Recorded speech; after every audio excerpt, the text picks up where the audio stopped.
Bien le bonjour, chers frères et sœurs. Je suis content que vous soyez là encore ce matin.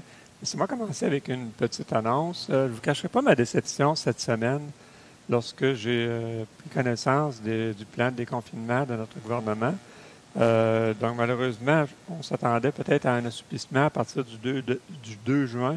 Ce ne sera pas le cas. Donc, ce que je vous propose, on se demandait si on ne devait pas remettre la réunion des membres juste une ou deux semaines plus tard, mais il n'y aura pas de changement avant le milieu de l'été probablement.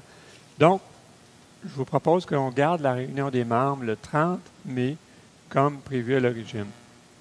On va vous proposer trois façons d'y participer.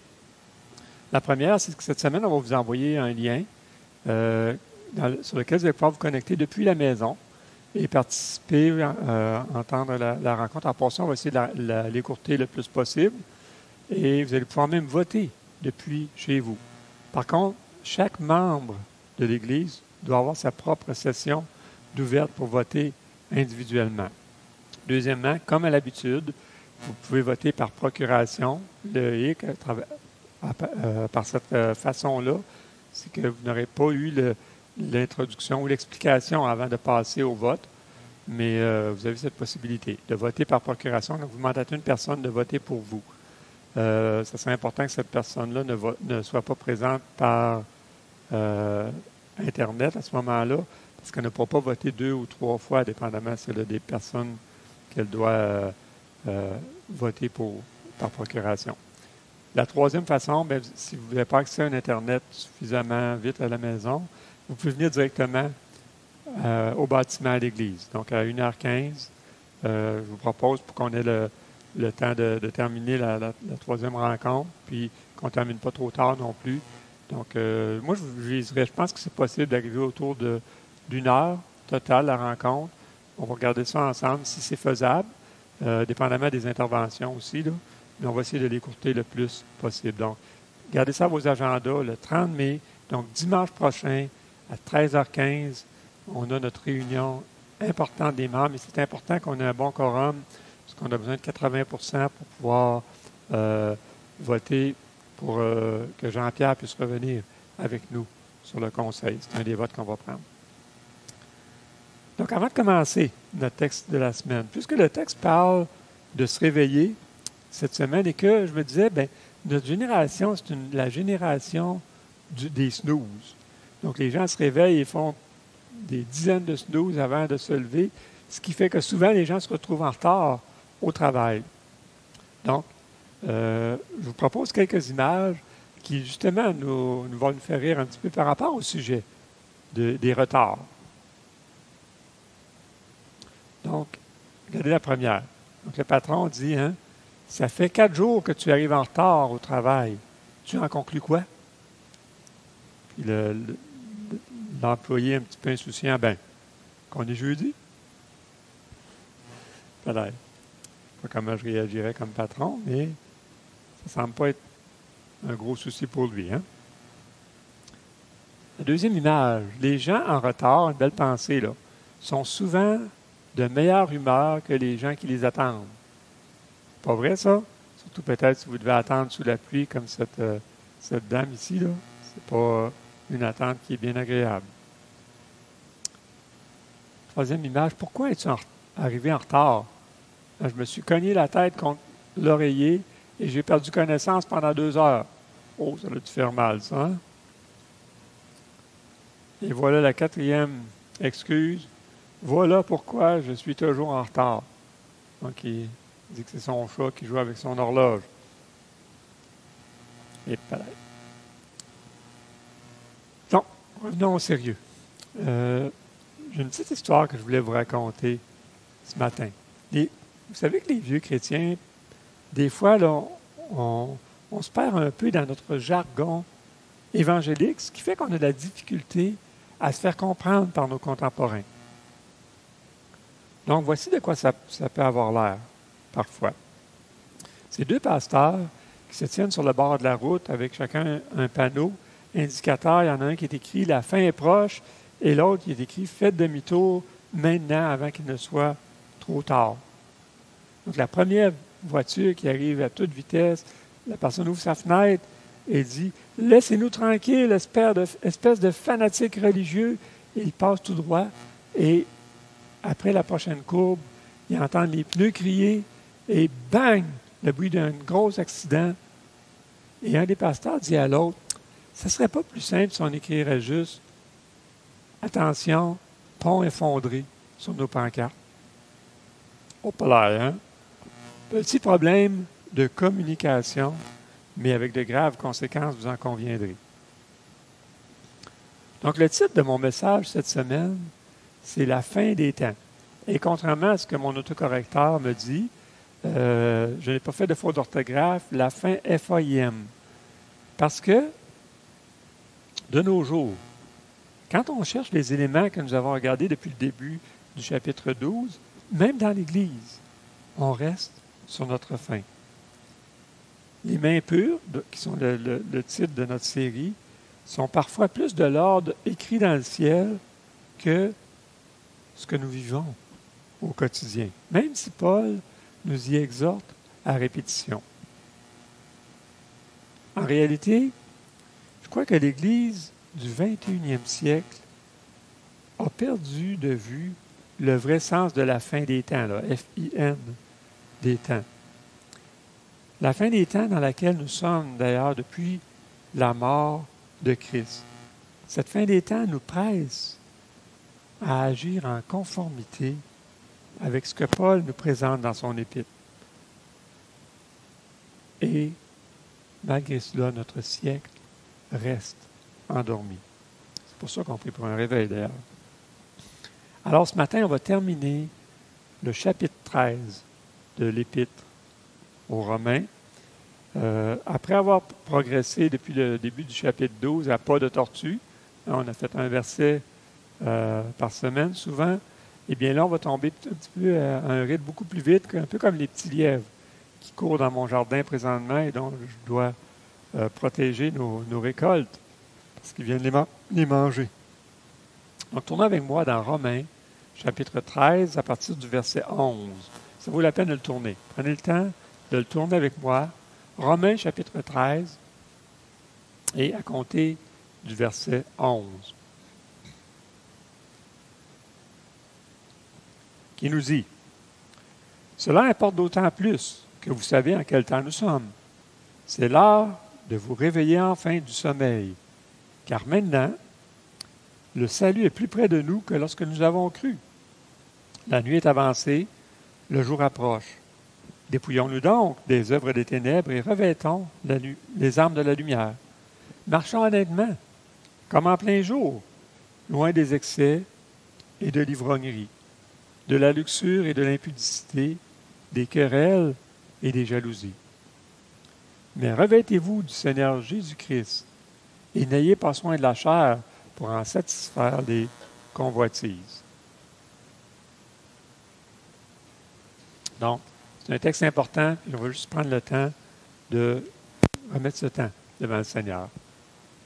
Donc oui, Papa du ciel, premièrement, on veut te remercier pour des textes riches comme celui-là.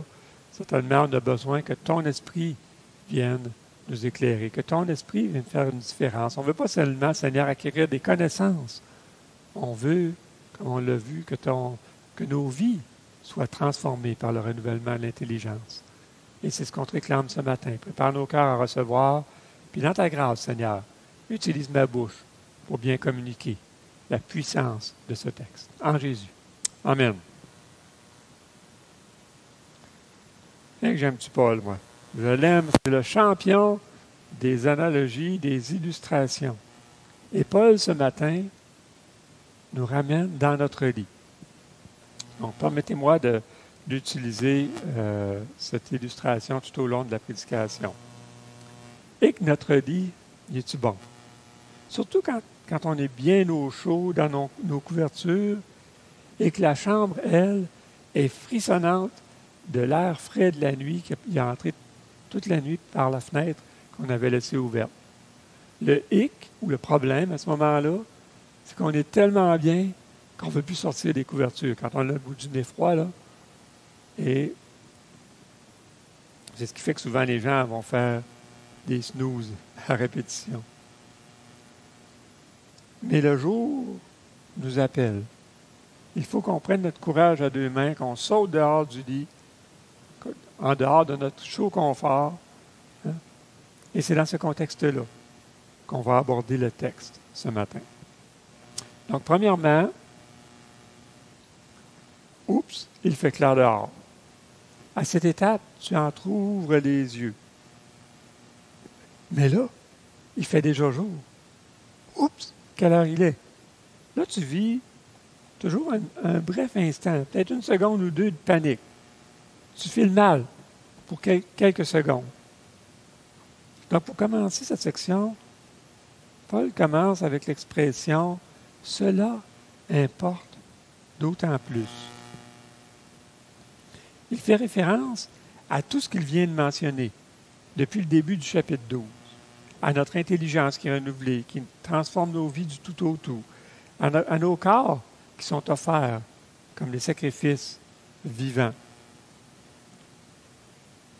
Donc, toutes ces choses sont encore plus pertinentes parce que le jour vient de se pointer le nez maintenant. Combien de personnes se sont laissées tenter pour prédire la date de la fin des temps, la levée du grand jour finalement? Pourtant, personne ne la connaît. Tous les passages qui nous en montrent des signes ne le font que dans un seul but, afin que nous nous tenions toujours prêts. Et on va y revenir. Donc, oups, il fait déjà clair dehors. Deuxièmement, tu as assez dormi. Ça, c'est le verset 11. Hein? Vous savez en quel temps nous sommes, et à la fin, le salut est plus près de nous que lorsque nous avons cru. Donc, tu as pris connaissance de quelle heure il est maintenant. Tu as eu suffisamment de temps pour dormir une bonne nuit. Est-ce que tu es bien reposé maintenant? De toute façon, ça n'importe peu parce que tu n'as plus le temps de dormir. À partir de maintenant, la journée s'annonce occupée et pleine de belles promesses accomplies. Le jour dont il est question ici, c'est le jour du retour de notre Seigneur. En ce jour-là, on va le voir enfin, face à face. On doit toujours être prêt à faire face à cette journée-là. Le hic, c'est qu'on ne sait pas exactement quand ça va arriver, quand notre Seigneur va revenir. Tout ce que nous savons, c'est qu'aujourd'hui, on est plus près qu'on ne l'était hier.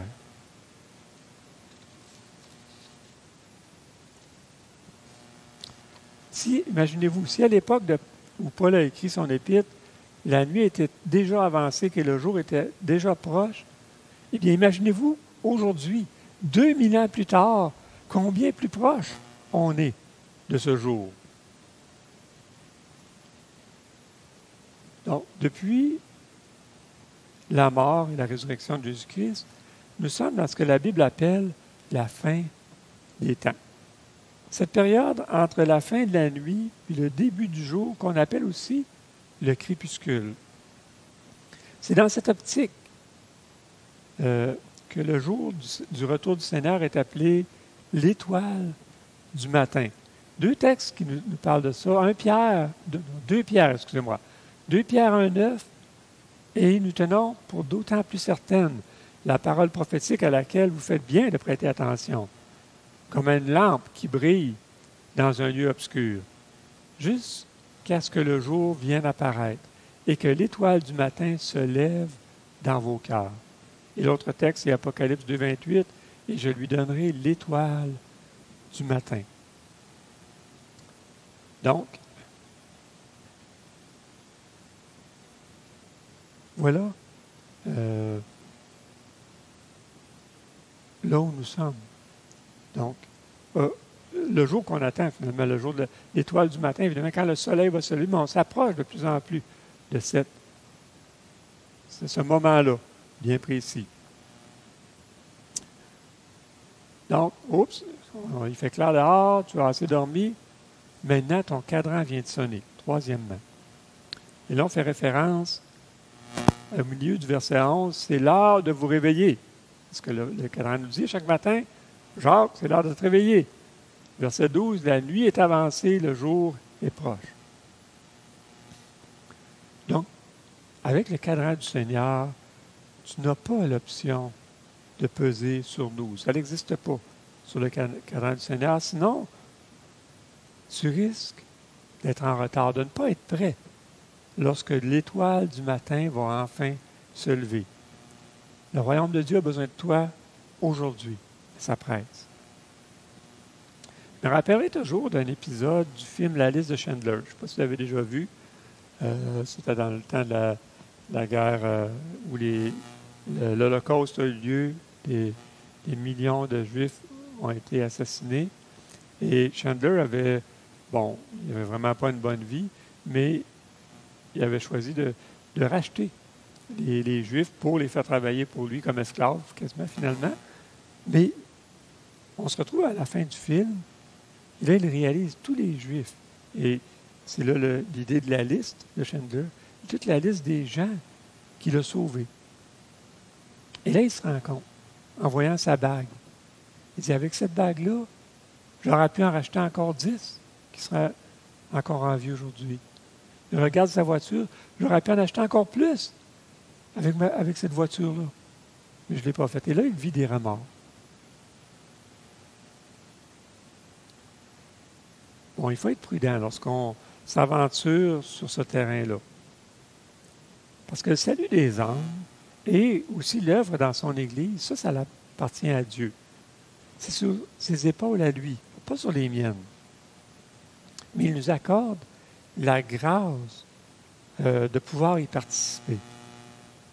Notre responsabilité à nous, c'est d'être toujours prêt. Un peu comme Samuel, lorsque l'Éternel vient se présenter, il appela, comme les autres fois, Samuel, Samuel, et Samuel répondit, parle, car ton serviteur écoute.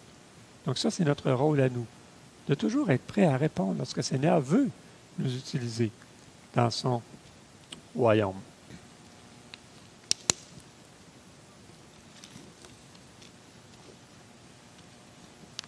Donc, ton cadran vient de sonner. Maintenant, quatrièmement, enlève ton pyjama. Et là, c'est le texte, verset 12 dans le milieu. Dépouillons-nous donc des œuvres des ténèbres, et au verset 13, un peu plus loin, loin des excès et de l'ivrognerie, de la luxure et de l'impudicité, des querelles et des jalousies. Donc, les œuvres de ténèbres sont ici comme les vêtements qu'on porte quand on est endormi, pendant le temps du sommeil. Certains, habituellement, portent un pyjama dans ce temps-là. Donc, c'est un peu comme d'enlever notre pyjama. Paul nous laisse plusieurs exemples de ce que ça peut avoir l'air, le pyjama. Donc, il parle des excès, de l'ivrognerie, de la luxure, de l'impudicité, des querelles, des jalousies. Et j'ajouterais aussi, finalement, toutes les choses qu'on a vues au début de l'Épître de Paul aux Romains.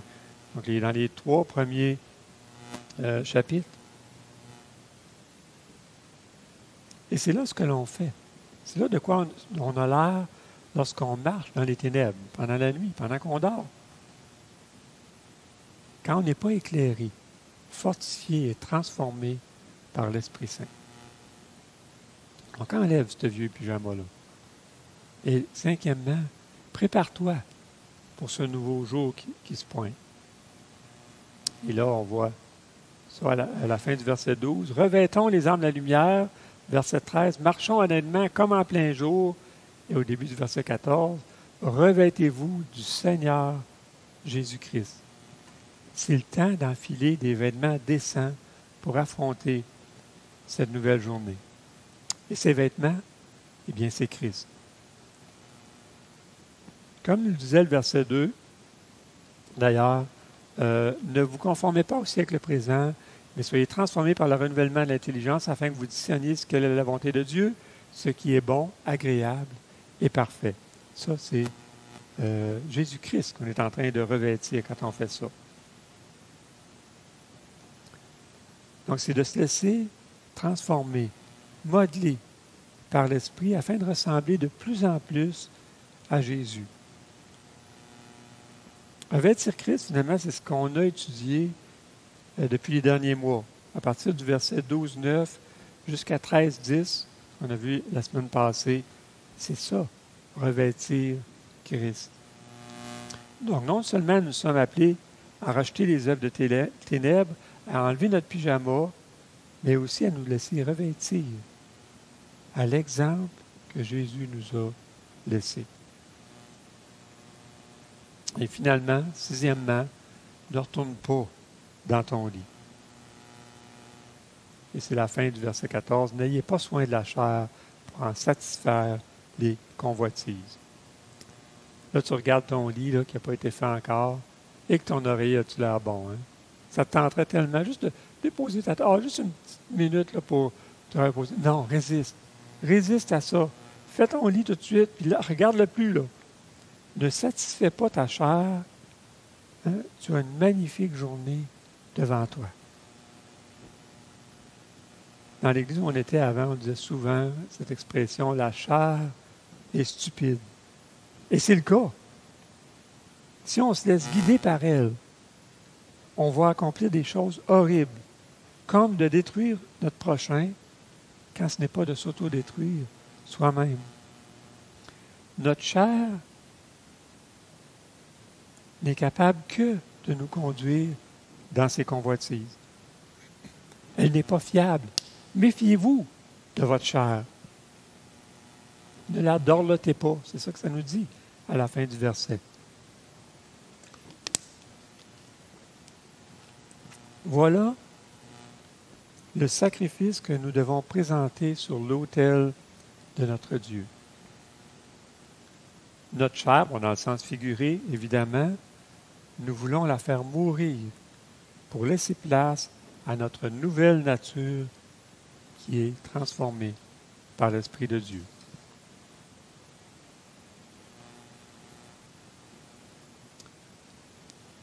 Comme on le dit, notre société a de plus en plus perdu de vue le retour de notre Seigneur qui arrive de façon imminente. On dirait que le crépuscule, annonciateur du lever du soleil, n'en finit plus de finir, au point où on a cessé de l'attendre et que nous en arrivons à vivre même comme si le soleil n'allait jamais se lever. Un jour, un homme est allé voir un vieil homme sage et quand il est arrivé, il était en train d'enlever des mauvaises herbes dans son jardin. Il lui a posé la question suivante, en sachant qu'il était très sage. Il lui a demandé, qu'est-ce que vous feriez si vous saviez qu'il vous reste seulement qu'une semaine à vivre? Et le vieil homme a répondu qu'il cerclerait son jardin, qu'il arracherait les mauvaises herbes. Mais pourquoi est-ce qu'il a répondu cela? Parce qu'il était prêt. Il avait vécu sa vie comme si chaque journée que le Seigneur lui accordait était sa dernière. Il s'était tenu à jour dans ce qu'il avait à faire.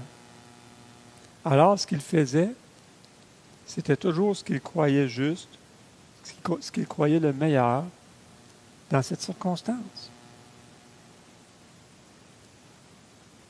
Ce vieil homme sage avait compris qu'au crépuscule, il faut se dépouiller de notre vieil homme et revêtir Christ.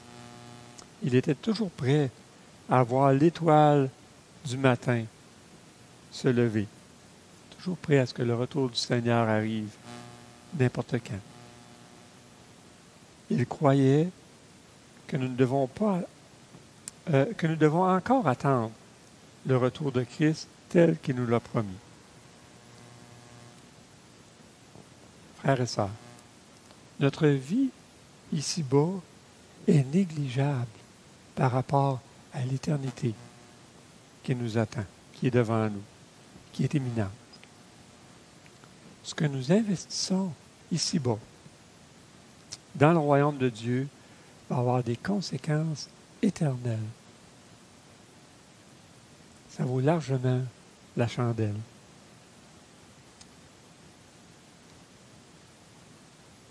C'est ce que Schindler a réalisé dans le film. Pour quelques moments de jouissance dans sa vie, il aura pu sauver des centaines de Juifs encore. Donc, ne vis pas dans le remords comme lui. Si c'est ton cas, repens-toi. Change tes priorités. Mets tes priorités dans le royaume de Dieu. Oh, ça ne veut pas dire de ne pas être des économes fidèles et de, peut-être comme ce vieil homme, s'occuper de son jardin ou autre chose. Là. Mais de ne pas hésiter pour te dépouiller des œuvres de ténèbres et de revêtir les armes de la lumière, qui sont le vêtement de Jésus-Christ finalement.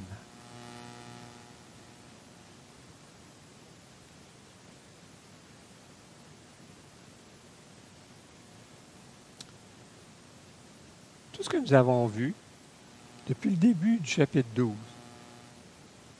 ce sont des choses de la plus haute importance, parce qu'elles sont pour l'avancement du royaume de Dieu. Voilà un sacrifice vivant, saint, agréable à Dieu. De beaux vêtements de jour dans lesquels tu pourras faire le passage finalement vers l'éternité. Voilà comment tu peux revêtir Christ dès aujourd'hui. N'attends pas à demain. Prions. Bien oui, Seigneur Dieu, premièrement, on veut te remercier de ce que, Seigneur, tu vas revenir. Seigneur, garde toujours devant nos yeux que tu reviens bientôt. Aide-nous à toujours nous tenir prêts, Seigneur Dieu, à revêtir Christ et à nous dépouiller des œuvres des ténèbres constamment. Seigneur Dieu, glorifie ton nom dans chacune de nos vies, c'est notre prière. En Jésus, on te le demande. Amen.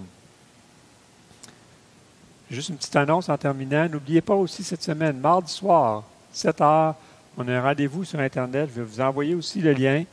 Donc, branchez-vous. On a une soirée de partage, édification, prière en rapport avec l'évangélisation. Qu'est-ce que, comme Église, on peut faire présentement dans notre contexte pour rejoindre les personnes qui ont de plus en plus soif d'entendre parler de Jésus? Donc, soyez là mardi, surveillez vos courriels et une bonne semaine à chacun d'entre vous.